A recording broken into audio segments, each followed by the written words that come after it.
সকাল থেকেই জলপাইগুড়ি শহরে উৎসবের মেজাজ, তার মধ্যে আবহাওয়াও বেশ মনোরম।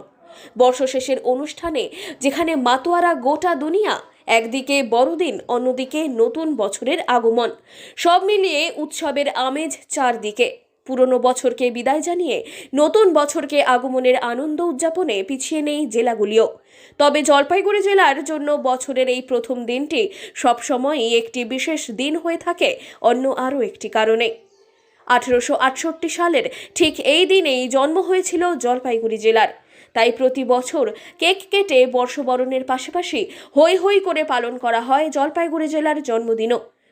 এই যে অভিজাত শহর জলপাইগুড়ি, তার আজকে 155তম জন্মদিন এবং এখানে তরুণ সংঘ ক্লাব এটার উদ্যোগ নিয়েছে যে এই 155তম জন্মদিনটাকে 155 পাউন্ডের কেক দিয়ে সেলিব্রেট করবে। তার জন্য এখানে দেখেছেন হাজার হাজার মানুষ আজকে জড়ো হয়েছেন এবং জলপাইগুড়ির জন্মদিনকে সেলিব্রেট করছেন। ব্যতিক্রম হয়নি এই বছরও। জলপাইগুড়ি জেলায় চলছে বাণিজ্য মেলা।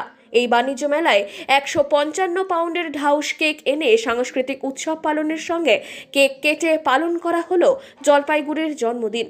উপরি পাওনা ছিল সপ্তাহান্তের দিন, তাই ভিড়ও ছিল প্রচুর।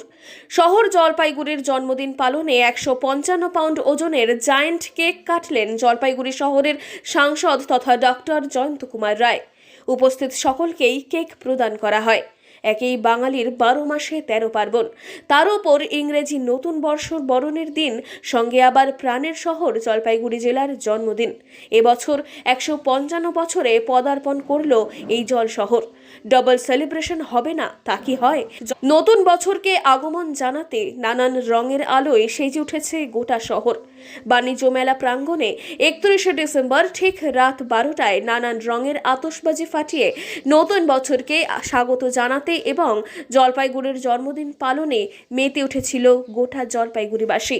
চলে জমজমাট সাংস্কৃতিক অনুষ্ঠানও। এটা তো অনুভবই করতে পারলাম না, চারিদিকে এত উত্তেজনা, এত আমরা উষ্ণ একটা অভিনন্দন পেলাম যে আমাদের ঠান্ডাটা আমরা মালুমই করতে পারলাম না, যে এখন টেম্পারেচার কত সেটাই বুঝতে পারলাম না। এদিন সারাদিন ব্যাপী জলপাইগুড়ির নানান জায়গায় চলবে সাংস্কৃতিক অনুষ্ঠানের আয়োজন।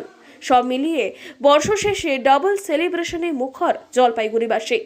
জলপাইগুড়ি থেকে সুরজিৎ দে, লোকাল 18 বাংলা।